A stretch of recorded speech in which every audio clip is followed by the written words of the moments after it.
Hey guys, welcome back to my channel Edu Maths. और इस video में हम क्लास 7th का chapter 2 which is fractions and decimals, उसके ट्राई दिस पेज नंबर 34 पे जो क्वेश्चन है वो स्टार्ट करने वाले हैं। अभी तक हमने फ्रैक्शंस के, हमने एडिशन सब्ट्रैक्शन के क्वेश्चंस कर लिए, वर्ड प्रॉब्लम्स भी कर ली। अब आता है मल्टीप्लिकेशन।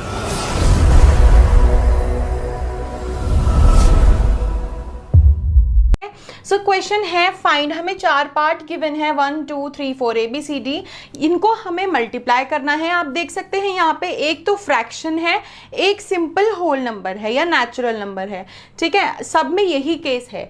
आगे क्वेश्चन है कि if the product is an improper fraction express it as mixed. आगे क्वेश्चन का मतलब है कि इसको मल्टीप्लाई करके इनका प्रोडक्ट निकाल के यदि फ्रैक्शन जो है वो इम्प्रॉपर आता है। इम्प्रॉपर कौन से होते हैं?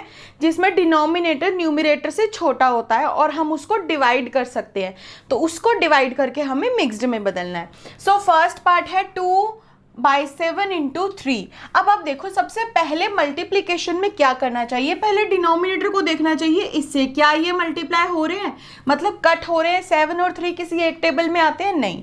दैट मीन्स कि ये जो 3 है, देखो इस 3 का मतलब जहाँ पे भी कुछ नहीं लिखा ना डिनोमिनेटर में, उसका मतलब है नीचे 1 है, ठीक है। जैसे 3 लिखा था तो हमने लिख लिया 3/1। क्या ये 7 और 3 कट हो रहे हैं? नहीं हो रहे हैं। दैट मीन्स ये सीधे सीधे मल्टीप्लाई होंगे, ऊपर वाला ऊपर वाले के साथ 2 × 3 अपॉन में 7 × 1, 2 3 = 6 अपॉन में 7 × 1 = 7। तो आगे आंसर 6/7। अब हमें चेक करना है कि क्या ये प्रॉपर फ्रैक्शन है या इम्प्रॉपर। प्रॉपर फ्रैक्शन कौन से होते हैं? जिसमें डिनोमिनेटर न्यूमरेटर से बड़ा होता है। न्यूमरेटर 6 है, डिनोमिनेटर 7 है, डिनोमिनेटर बड़ा है, तो बड़े अगर नीचे बड़ा है तो वो प्रॉपर हो गया, इम्प्रॉपर नहीं है। यदि ये इम्प्रॉपर होता तो हम इसको मिक्स्ड में चेंज करते, ठीक है। सेकंड पार्ट में अगेन 9/7 × 6 है, हम 6 को ऊपर लिख लेते हैं, नीचे लिख लेते हैं 6 के 1। 7 और 6 कट हो रहे हैं? नहीं, एक टेबल में नहीं आते, तो अगेन हमें यहाँ पे सीधा सीधा मल्टीप्लाई करना है। 9 × 6 अपॉन में 7 × 1, 9 6 = 54 अपॉन में 7 1 = 7। अब अगर आप देखेंगे तो यहाँ पे 7 नीचे छोटा है, दैट मीन्स ये इम्प्रॉपर फ्रैक्शन है। इम्प्रॉपर फ्रैक्शन को मिक्स्ड में कन्वर्ट करने के लिए हमें डिवाइड करना होता है, ठीक है। 7 7 = 49,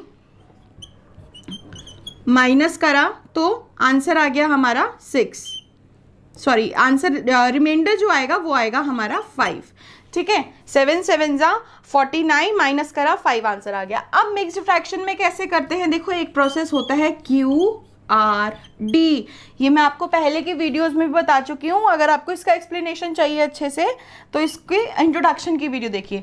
Q माने क्वेश्चन, क्या है 7, तो क्वेश्चन आ गया यहाँ। R माने रिमाइंडर, जो रिमाइंडर आया है यहाँ। D माने डिवाइजर, जिससे डिवाइड किया है वो आ गया नीचे। तो आंसर क्या आया इसका? 7 होल 5/7। इसको मल्टीप्लाई करके क्या आंसर आया? 7 होल 5/7, ठीक है। नेक्स्ट क्वेश्चन देखिए, 3 है, 3 के नीचे 1 लिख लेती हूँ मैं।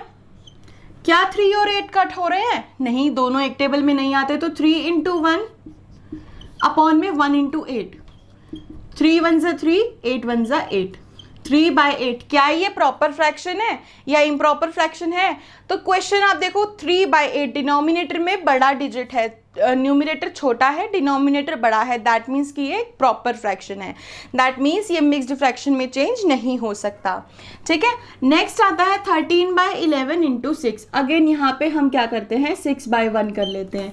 तो 11 और 6 एक टेबल में आते हैं? नहीं आते, दैट मीन्स कट तो नहीं हो सकता ये, तो हम इनको सीधा सीधा मल्टीप्लाई करेंगे ऐसे। इसको नीचे लगा दीजिए, 13 × 6 अपॉन में 11 × 1, 78 अपॉन में 11।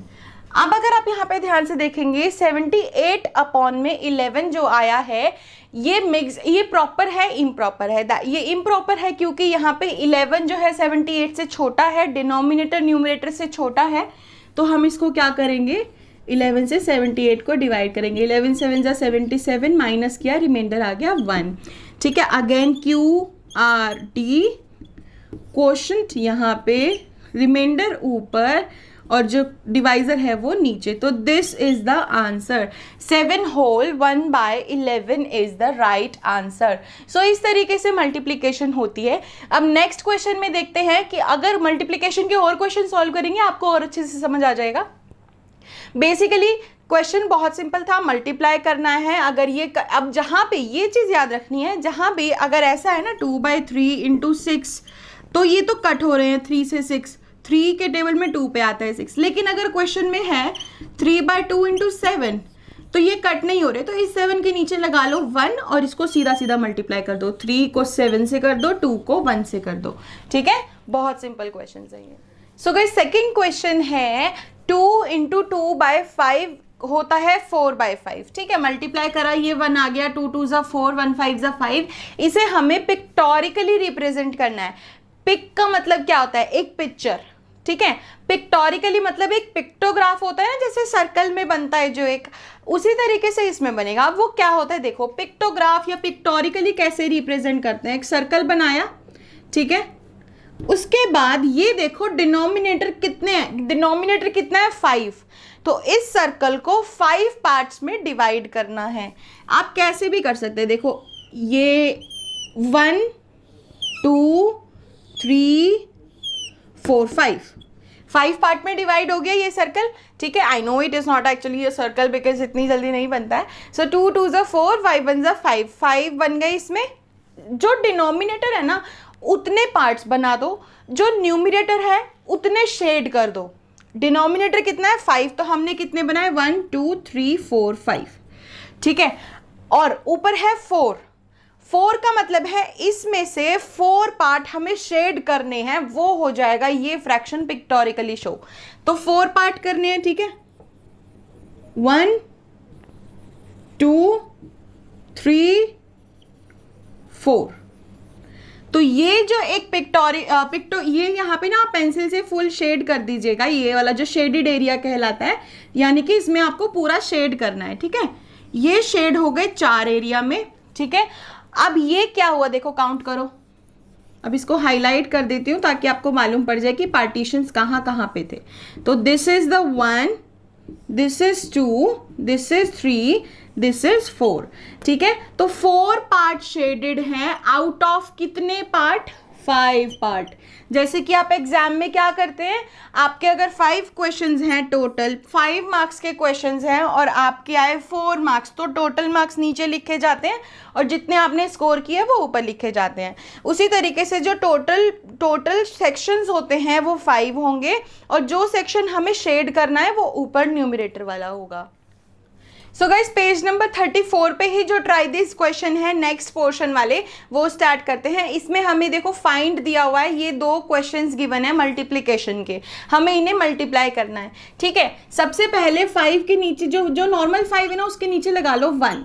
ठीक है, अब यहाँ पे आता है मिक्स्ड फ्रैक्शन। मिक्स्ड फ्रैक्शन जो होता है, जैसे देखिए 2 होल 3/7 है, तो पहले हम क्या करते हैं, मिक्स्ड फ्रैक्शन में आपको इम्प्रॉपर में करना मैं पहले भी बता चुकी हूँ कि मिक्स्ड से नॉर्मल फ्रैक्शन इम्प्रॉपर फ्रैक्शन में कैसे लाते हैं, उसके लिए इंट्रोडक्शन की वीडियो देखिए। अगर आपको फिर भी समझ नहीं आ रहा मैं यहाँ पे फिर बता देती हूँ।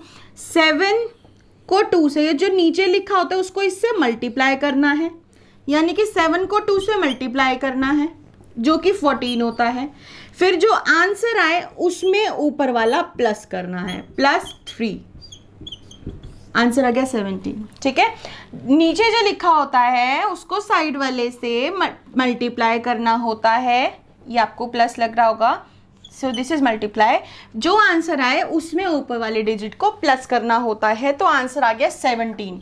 और नीचे क्या लिखते हैं देखो, फ्रैक्शन तो बनेगा, नीचे लिखेंगे वही जो नीचे लिखा हुआ है 7। क्लियर हुआ, नीचे वही सेम डिजिट आएगी जो यहाँ पे लिखी हुई है, ऐसा नहीं है कि नीचे चेंज हो जाएगा। अब देखो 5 से 7 नहीं कट रहा, 1 से 17 नहीं कट रहा, तो इनको हम सीधा सीधा मल्टीप्लाई कर देंगे।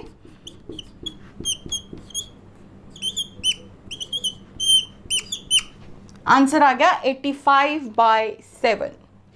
अब आंसर जो है अगेन यहाँ पे इम्प्रॉपर है। इम्प्रॉपर क्यों है? डिनोमिनेटर छोटा है, न्यूमरेटर बड़ा है। उसके लिए अब हमें क्या करना है, अगेन इसको मिक्स्ड में चेंज करना है। तो वो कैसे करेंगे देखिए, डिवाइड करके। किसको 7 से डिवाइड करेंगे 85 को, 7 1 जा 7 माइनस किया आ गया 1, 5 2 2 जा 14, रिमाइंडर आ गया 1। अब इसको कैसे लिखते हैं हम, क्यू आर डी की फॉर्म में, ठीक है। क्यू आर डी याद कर लो, Q R D, Q R D, ठीक है। क्यू होता है जो क्वेश्चन यानी कि जो आंसर आया है हमारा, आर होता है रिमाइंडर, जो रिमाइंडर बचा है हमारा, डिवाइजर वही सेम डिवाइजर जिससे हमने उसको डिवाइड किया था। तो इसका आंसर क्या आ गया, 12 होल 1/7, ठीक है। समझ आया। सबसे पहले मल्टीप्लिकेशन के लिए इसको मिक्स्ड से इम्प्रॉपर में करना है, फिर मल्टीप्लिकेशन करना है, फिर आंसर जो आएगा अगर वो इम्प्रॉपर है तो उसको मिक्स्ड में चेंज करना है। सेकंड पार्ट में देखिए क्या करना है, सेम ही चीज़ है, पहले इस मिक्स्ड को इम्प्रॉपर में करना है। कैसे, ये है 1 होल 4/9, तो पहले 9 को 1 से मल्टीप्लाई करेंगे विच इज़ 9। अब इस 9 में जो ऊपर है वो प्लस कर देंगे, यानी कि 4 प्लस कर देंगे, आंसर आ गया 13, ठीक है। 13 बाय, अब नीचे जो सेम है ना वो एज इट इज़ लिखना है, 13/9 इंटू 6, ठीक है। अब 6 ऊपर है, नीचे 1 लगा देते हैं। अब देखो क्या 9 और 6 कट रहे हैं, 9 और 6 किसी एक टेबल में आती है दोनों चीज़ें, तो 3 के टेबल में दोनों आते हैं। कैसे, 3 के टेबल में 6 आता है 2 पे, 3 के टेबल में 9 आता है 3 पे, 3 2 जा 6, 3 3 जा 9। हमें ये देखना है कॉमन क्या है, दोनों ही 3 के टेबल में आ रहे थे, क्रॉस में तो हमने उनको कट कर दिया कि 3 के टेबल में 6 कितने पे आ रहा था और 3 के टेबल में 9 कितने पे आ रहा था। अब हमारे पास क्वेश्चन क्या बचा, 3, 9 की जगह लिख देंगे 3, यहाँ पे 9 की जगह 13/3 इंटू 2/1। अब देखो और कुछ नहीं कट रहा तो हमें इसको सीधा सीधा मल्टीप्लाई करना है, विच इज 13 इंटू 2 अपॉन में 3, 13 2 जा 26/3। ये आंसर आ गया हमारा मल्टीप्लाई करके। अब देखिए इम्प्रॉपर फ्रैक्शन है, अगेन डिनोमिनेटर छोटा है, इसको भी हमें प्रॉपर में मिक्स्ड में चेंज करना है। तो 3 8 जा 24 माइनस रिमाइंडर आ गया 2, किस फॉर्म में लिखते हैं, क्यू आर डी, ठीक है। तो क्वेश्चन आ गया 8, रिमाइंडर आ गया 2 जो ऊपर लिखा जाएगा, और डिवाइजर जिससे डिवाइड किया है वो है 3 जो नीचे लिखा जाएगा। So this is the required answer. तो सबसे पहले मिक्स जिसे इम्प्रॉपर में किया, उसको मल्टीप्लाई किया, फिर उसके बाद उसको आंसर जो आएगा ना उस आंसर को वापस से मिक्स्ड में कन्वर्ट करना है। सो गाइज नाउ अब हमें करना है ट्राई दिस पेज नंबर 35 पे जो क्वेश्चन है। सो क्वेश्चन क्या है, can you tell what is 1/2 of 10, 1/4 of 16, 2/5 of 25। सबसे पहले आपको मैं ये बता देती हूँ, ऑफ का मतलब होता है मल्टीप्लाई। ऑफ का क्या मतलब होता है, मल्टीप्लाई। सिंपल सी चीज है, जहां ऑफ लिखा है मल्टीप्लाई लिख दो, लिख दिया। अब 10 है यानी कि मल्टीप्लाई के क्वेश्चन है, नीचे लगा दिया हमने 1। अब देखो क्या 2 और 10 कट हो रहे हैं, 2 और 10 एक टेबल में आते हैं, देन यस दोनों ही 2 के टेबल में आते हैं। तो 2 के टेबल में 2 आता है 1 पे और 2 के टेबल में 10 आता है 5 पे, ठीक है। अब आंसर क्या है, 1/1 मल्टीप्लाई 5/1, ठीक है। अब कुछ नहीं कट रहा, अब इसको सीधा सीधा मल्टीप्लाई कर दो, 1 इंटू 5 अपॉन में 1 इंटू 1, 5 1 जा 5, 1 इंटू 1 इज 1। और जब भी डिनोमिनेटर में 1 आता है तो हम उसको लिखें या ना लिखें एक ही बात है, क्योंकि जैसे कि यहाँ सिर्फ 10 था, ठीक है, तो हमने उसके नीचे 1 अपनी मर्जी से लगा दिया, क्योंकि अगर कुछ नहीं है डिनोमिनेटर में दैट मीन्स 1 है, ठीक है। यहाँ पे 5/1 आया तो हमने उसको सिंपल एक होल नंबर में कन्वर्ट कर दिया विच इज 5, ठीक है। समझ आया। नेक्स्ट पार्ट में भी यही होगा, 1/4 ऑफ की जगह लगा दिया मल्टीप्लाई, ठीक है। मल्टीप्लाई 16/1 कर दिया क्योंकि डिनोमिनेटर में कुछ नहीं है। क्या 4 और 16 एक टेबल में आते हैं, देन यस दोनों ही 4 के टेबल में आते हैं। 4 के टेबल में 4 आता है 1 पे, 4 के टेबल में 16 आता है 4 पे, ठीक है। अब हमारे पास क्या बचा, 1/1 मल्टीप्लाई 4/1। अब और कुछ नहीं कट रहा तो 1 इंटू 4 अपॉन में 1 इंटू 1, 4 1 जा 4, 1 1 जा 1। आंसर आ गया हमारा 4, क्योंकि अगेन डिनोमिनेटर में 1 है और अगर 1 है तो हम उसको ना भी लिखे तो भी आंसर वही है। नेक्स्ट है 2/5 ऑफ 25, 2/5 ऑफ 25, नीचे 1 लगा देते हैं क्योंकि 25 के नीचे कुछ नहीं है। अब हमें क्रॉस में देखना है, देखो 5 2 से नहीं कट रहा, 5 को 25 से कट करके देखना है, क्या 5 और 25 एक टेबल में आते हैं, देन यस दोनों ही 5 के टेबल में आते हैं। 5 के टेबल में 5 आता है 1 पे, 5 के टेबल में 25 आता है 5 पे, ठीक है। अब देखो 2 इंटू 5, या फिर अभी इसको कर दे, बचा क्या 2/1 मल्टीप्लाई 5/1। अब और कुछ नहीं कट रहा तो 2 सीधा सीधा मल्टीप्लाई कर दो, 2 इंटू 5 अपॉन में 1 इंटू 1, 2 5 10/1 विच मीन्स 10, क्योंकि नीचे डिनोमिनेटर में 1 है और हम उसको हटा के सिंपल होल नंबर भी लिख सकते हैं। तो ये जो है ये क्वेश्चंस बहुत बेसिक हैं आप लोगों के लिए अभी, ठीक है। एक तो क्वेश्चन जब भी करें तो उसको इतना नीटली करें कि आपको सब कुछ समझ आ जाए आगे तक की भी, कि आपने कैलकुलेशन में अगर कहीं मिस्टेक की है तो वो कहाँ की है, ठीक है। ये क्वेश्चन ऑफ का मतलब याद रखना है मल्टीप्लाई होता है, सिंपल तरीके से मल्टीप्लाई कर देना है, ठीक है। So that's it for today's video guys, और इस चैनल पे बने रहिए आगे की इसी तरीके से वीडियो के लिए। अब नेक्स्ट वीडियो में नेक्स्ट जो 7th क्लास की वीडियो आएगी उसमें हम 2.2 स्टार्ट करने वाले हैं, कल 8th की आएगी, फिर 9th 10th, इसी तरीके से एक सर्कुलर में चलता रहता है, एक सिस्टम बनाया हुआ है, उसके अकॉर्डिंगली वीडियो अपलोड होती हैं। सो बने रहिए इस चैनल पे, do like subscribe and share my channel. Thank you.